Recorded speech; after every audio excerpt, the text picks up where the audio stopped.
Conte de Noël de Guy de Maupassant. Le docteur Bonenfant cherchait dans sa mémoire, répétant à mi-voix « Un souvenir de Noël, un souvenir de Noël !» Et tout à coup il s'écria « Mais si, j'en ai un, et un bien étrange encore. C'est une histoire fantastique. J'ai vu un miracle. Oui, mesdames, un miracle. La nuit de Noël. Cela vous étonne de m'entendre parler ainsi, moi qui ne crois guère à rien. Et pourtant j'ai vu un miracle. Je l'ai vu, dis-je, vu, de mes propres yeux, vu, ce qui s'appelle vu. En ai-je été fort surpris? Non pas, car si je ne crois point à vos croyances, je crois à la foi, et je sais qu'elle transporte les montagnes. Je pourrais citer bien des exemples, mais je vous indignerais, et je m'exposerais aussi à amoindrir l'effet de mon histoire. Je vous avouerai d'abord que si je n'ai pas été fort convaincu et converti par ce que j'ai vu, j'ai été du moins fort ému, et je vais tâcher de vous dire la chose naïvement, comme si j'avais une crédulité d'Auvergnat. J'étais alors médecin de campagne, habitant le bourg de Rolleville, en pleine Normandie. L'hiver, cette année-là, fut terrible. Dès la fin de novembre, les neiges arrivèrent après une semaine de gelée. On voyait de loin les gros nuages venir du nord, et la blanche descente des flocons commença. En une nuit, toute la plaine fut ensevelie. Les fermes, isolées dans leurs cours carrés, derrière leurs rideaux de grands arbres poudrés de frimas, semblaient s'endormir sous l'accumulation de cette mousse épaisse et légère. Aucun bruit ne traversait plus la campagne immobile. Seuls les corbeaux, par bandes, décrivaient de longs festons dans le ciel, cherchant leur vie inutilement, s'abattant tous ensemble sur les champs livides et piquant la neige de leurs grands becs. On n'entendait rien que le glissement vague et continu de cette poussière tombant toujours. Cela dura 8 jours pleins, puis l'avalanche s'arrêta. La terre avait sur le dos un manteau épais de 5 pieds. Et pendant 3 semaines ensuite, un ciel clair comme un cristal bleu le jour et la nuit tout semé d'étoiles qu'on aurait cru de givre, tant le vaste espace était rigoureux, s'étendit sur la nappe unie, dure et luisante des neiges. La plaine, les haies, les ormes des clôtures, tout semblait mort, tué par le froid. Ni homme ni bête ne sortaient plus. Seules les cheminées des chaumières en chemise blanche révélaient la vie cachée par les minces filets de fumée qui montaient droit dans l'air glacial. De temps en temps, on entendait craquer les arbres, comme si leurs membres de bois se fussent brisés sous l'écorce. Et parfois, une grosse branche se détachait et tombait, l'invincible gelée pétrifiant la sève et cassant les fibres. Les habitations semées çà et là par les champs semblaient éloignées de 100 lieues les unes des autres. On vivait comme on pouvait. Seul, j'essayais d'aller voir mes clients les plus proches, m'exposant sans cesse à rester enseveli dans quelques creux. Je m'aperçus bientôt qu'une terreur mystérieuse planait sur le pays. Un tel fléau, pensait-on, n'était point naturel. On prétendit qu'on entendait des voix la nuit, des sifflements aigus, des cris qui passaient. Ces cris et ces sifflements venaient sans aucun doute des oiseaux émigrants qui voyagent au crépuscule et qui fuyaient en masse vers le sud.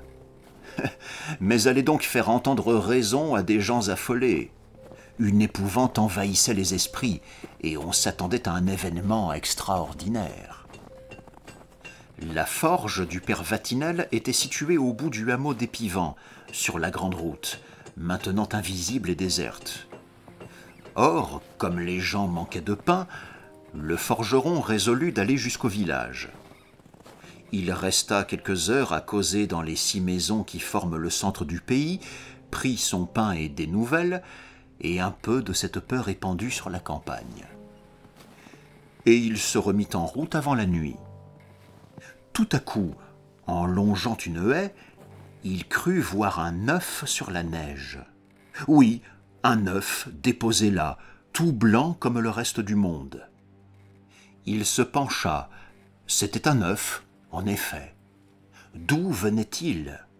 Quelle poule avait pu sortir du poulailler et venir pondre en cet endroit? Le forgeron s'étonna, ne comprit pas. Mais il ramassa l'œuf et le porta à sa femme. « Tiens, la maîtresse, v'là un œuf que j'ai trouvé sur la route. » La femme hocha la tête. « Un œuf sur la route, par ce temps-ci. T'es saoul, bien sûr ?»« Mais non, la maîtresse, même qu'il était au pied d'une haie, et encore chaud, pas gelé. Le v'là, je me l'ai mis sur l'estomac pour qu'il ne refroidisse pas. Tu le mangeras pour ton dîner. » L'œuf fut glissé dans la marmite où mijotait la soupe, et le forgeron se mit à raconter ce qu'on disait par la contrée. La femme m'écoutait, toute pâle. « Pour sûr que j'ai entendu des sifflets l'autre nuit, même qu'ils semblaient venir de la cheminée. » On se mit à table, on mangea la soupe d'abord, puis, pendant que le mari étendait du beurre sur son pain, la femme prit l'œuf et l'examina d'un œil méfiant. « S'il y avait quelque chose dans cet œuf. »« Qu'est-ce que tu veux qu'il y ait ?»« Je sais-tu, mais... »« Allons, mange-le, et fais pas la bête. » Elle ouvrit l'œuf. Il était comme tous les œufs, et bien frais. Elle se mit à le manger en hésitant, le goûtant, le laissant, le reprenant. Le mari disait « Eh bien, qu'est goût qu'il a, cet œuf ?» Elle ne répondit pas, et elle acheva de l'avaler.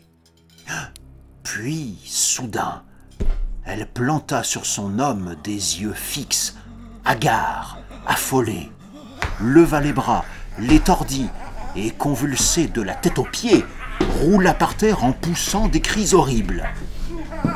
Toute la nuit, elle se débattit en des spasmes épouvantables, secouée de tremblements effrayants, déformée par de hideuses convulsions. Le forgeron, impuissant à la tenir, fut obligé de la lier. Et elle hurlait sans repos, d'une voix infatigable. « Je l'ai dans le corps! Je l'ai dans le corps !» Je fus appelé le lendemain. J'ordonnai tous les calmants connus sans obtenir le moindre résultat. Elle était folle. Alors, avec une incroyable rapidité, malgré l'obstacle des hautes neiges, la nouvelle, une nouvelle étrange, courut de ferme en ferme. La femme au forgeron qu'est possédée. Et on venait de partout sans oser pénétrer dans la maison. On écoutait de loin ces cris affreux poussés d'une voix si forte qu'on ne les aurait pas crus d'une créature humaine. Le curé du village fut prévenu.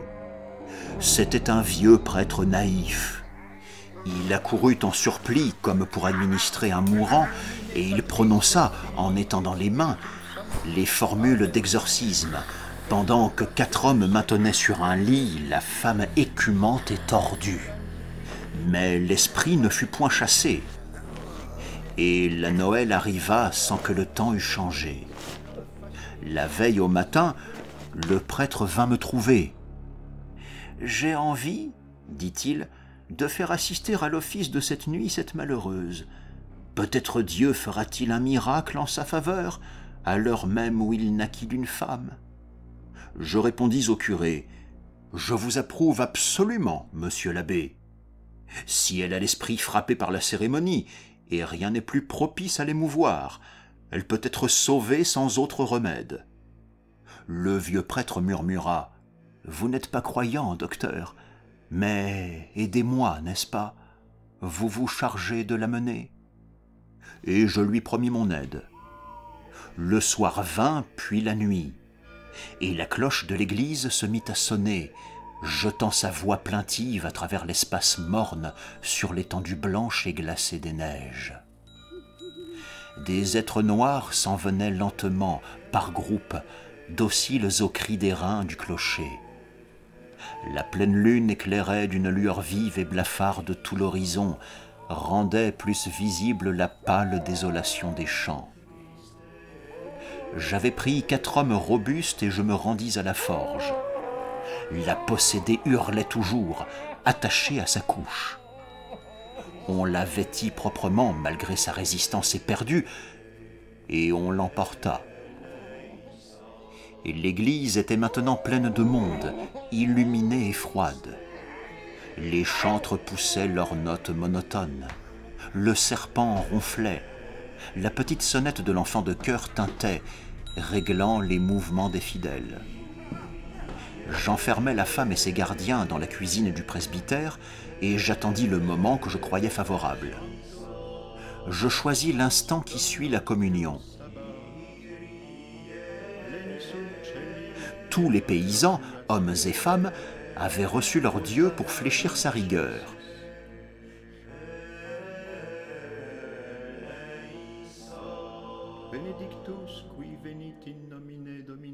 Un grand silence planait pendant que le prêtre achevait le mystère divin. Sur mon ordre, la porte fut ouverte et mes 4 aides apportèrent la folle.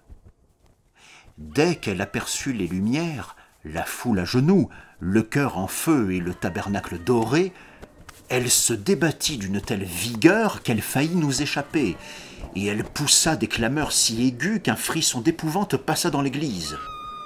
Toutes les têtes se relevèrent, des gens s'enfuirent. Elle n'avait plus la forme d'une femme, crispée et tordue en nos mains, le visage contourné, les yeux fous. On la traîna jusqu'aux marches du chœur, et puis on la tint fortement accroupie à terre. Le prêtre s'était levé, il attendait. Dès qu'il la vit arrêtée, il prit en ses mains l'ostensoir ceint de rayons d'or, avec l'hostie blanche au milieu, et s'avançant de quelques pas, il l'éleva de ses 2 bras tendus au-dessus de sa tête, le présentant aux regards effarés de la démoniaque. Elle hurlait toujours, l'œil fixé, tendu sur cet objet rayonnant. Et le prêtre demeurait tellement immobile qu'on l'aurait pris pour une statue. Et cela dura longtemps, longtemps. La femme semblait saisie de peur, fascinée.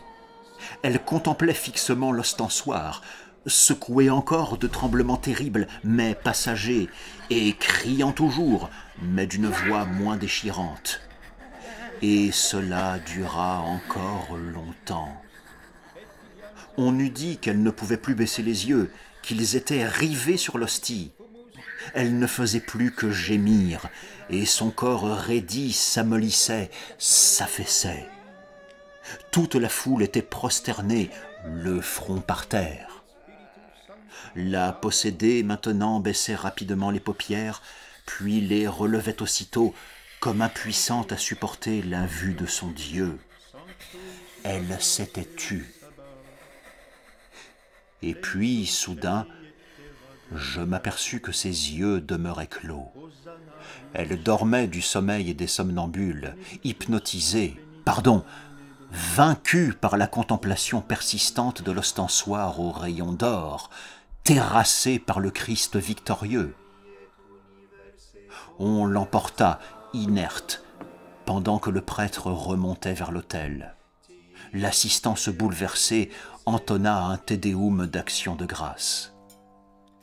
Et la femme du forgeron dormit 40 heures de suite, puis se réveilla sans aucun souvenir de la possession ni de la délivrance. Voilà, mesdames, le miracle que j'ai vu. Le docteur Bonenfant se tut, puis ajouta d'une voix contrariée. Je n'ai pu refuser de l'attester par écrit.